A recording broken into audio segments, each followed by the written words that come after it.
भाईजान सीन जो है ना ये है कि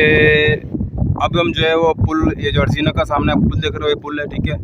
और वो छोटा पुल है, ये जो है वो इस सेंटर में जो एरिया है ना, यहाँ पर जो है हम शिकार करेंगे। यहाँ पर असल में पस्ता बहुत है, डोरिया वोरियाँ जो है वो बहुत ज़्यादा पस्ती है, लेकिन शिकार जो है मछली लगता भी है अच्छा खासा। तो हम यहाँ पर आ गए हैं और लेट्स सी, उम्मीद करते हैं कि हमारा जो कांटा और रोशन वगैरह ज़ाया ना हो और शिकार लगे भी।